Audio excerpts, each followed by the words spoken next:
Shalom,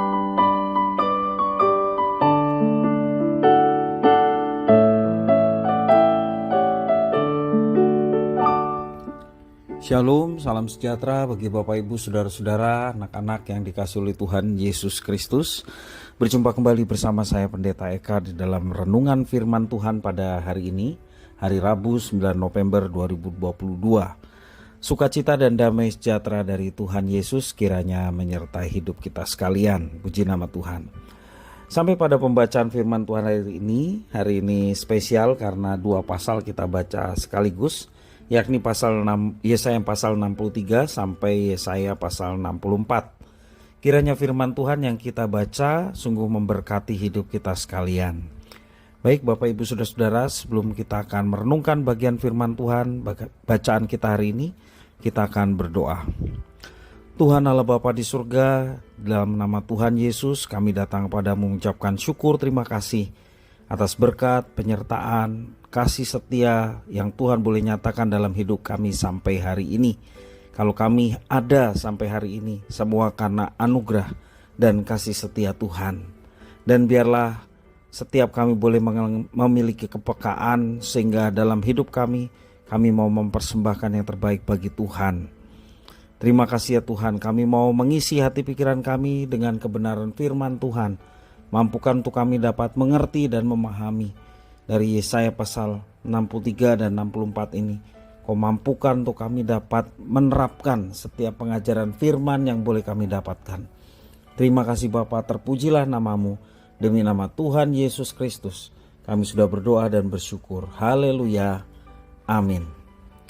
Bapak Ibu Saudara-saudara, firman Tuhan dari Yesaya pasal 63 sampai 64 kita membaca pada hari ini, dan saya akan membaca ulang sebagai bahan renungan hari ini, yakni khususnya di pasal 63 ayat 17 sampai ke pasal 64 ayat yang ke-12. Saya akan membacakan bagi Bapak Ibu Saudara sekalian. Demikian firman Tuhan. Ya Tuhan, mengapa Engkau biarkan kami saat dari jalan-Mu, dan mengapa Engkau tegarkan hati kami sehingga tidak takut kepadamu? Kembalilah oleh karena hamba-hambamu, oleh karena suku-suku milik kepunyaanmu. Mengapa orang-orang fasik menghina tempat kudusmu? Para lawan kami memijak-mijak bait kudusmu. Keadaan kami seolah-olah kami dari dahulu kala tidak pernah berada di bawah perintahmu. Seolah-olah namamu tidak pernah disebut atas kami. Pasal 64 ayat 1 sampai yang ke-12. Sekiranya engkau mengoyakkan langit dan engkau turun sehingga gunung-gunung goyang di hadapanmu, seperti api membuat trangas menyala-nyala dan seperti api membuat air mendidih, untuk membuat namamu dikenal oleh lawan-lawanmu, sehingga bangsa-bangsa gemetar di hadapanmu.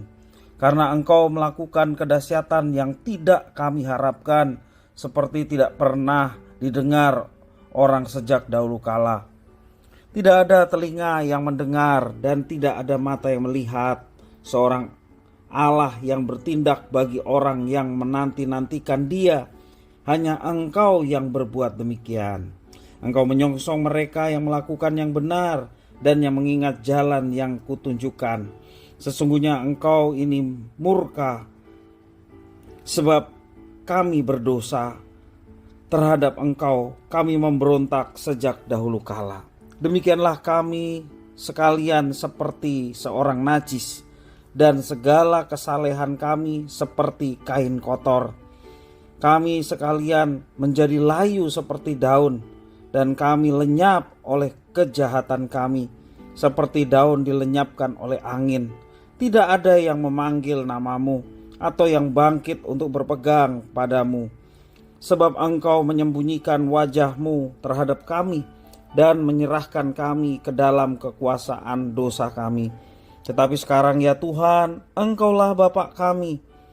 Kamilah tanah liat dan Engkaulah yang membentuk kami.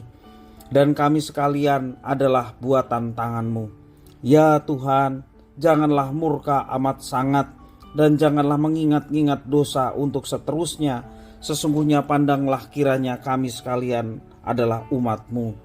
Kota-kotamu yang kudus sudah menjadi padang gurun, Sion sudah menjadi padang gurun, Yerusalem sunyi sepi.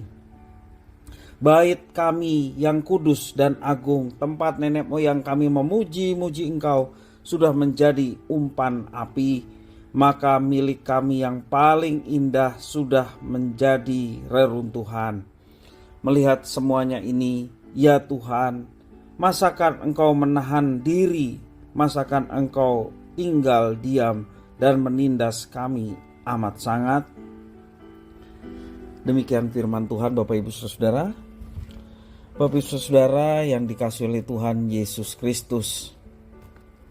Ketika penduduk Yehuda menengadah ke langit dan memohon belas kasihan dari Tuhan Allah mereka, maka dua hal menjadi jelas: kemahakuasaan Tuhan dan ketidaklayakan mereka. Satu hal yang kontras antara kekudusan dari Yang Maha Kuasa dengan ketidaklayakan manusia, umatnya yang berdosa.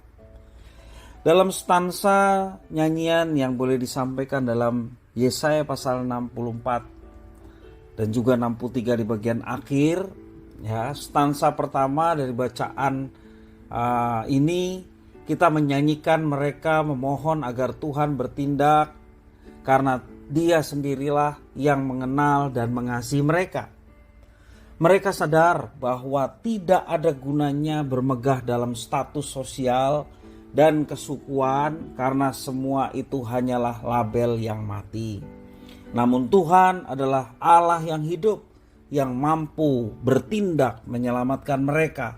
Lebih jauh mereka memohon kepada Tuhan agar bertindak bukan cuma bagi mereka sendiri, tetapi juga untuk kepentingan nama Tuhan yang mulia.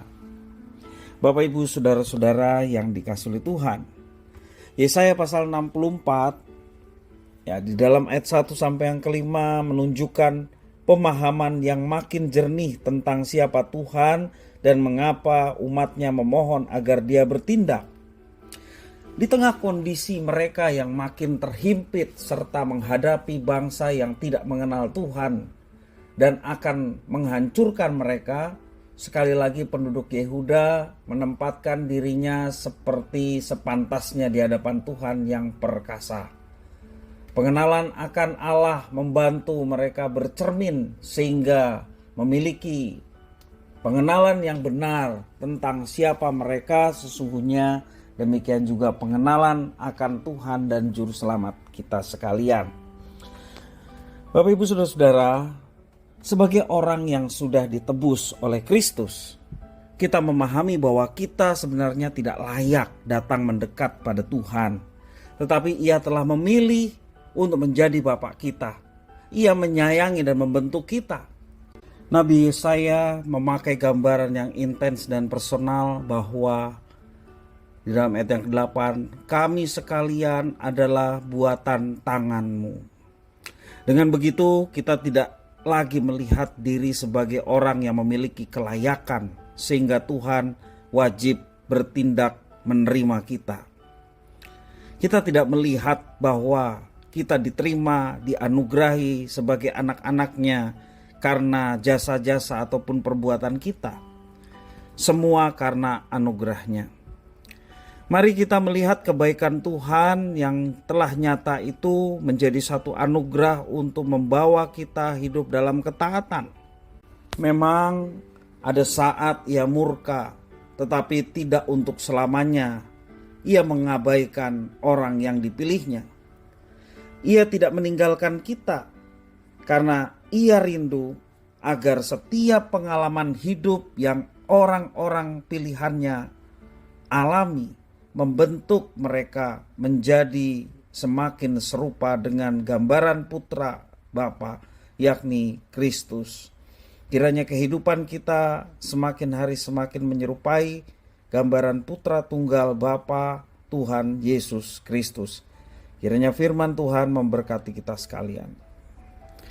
Terima kasih Bapa atas segala firman Tuhan yang boleh kami dapatkan pada hari ini. Engkau yang memampukan untuk kami dapat mengerti, memahami apa yang Engkau maksudkan. Engkau juga menolong untuk kami dapat terapkan.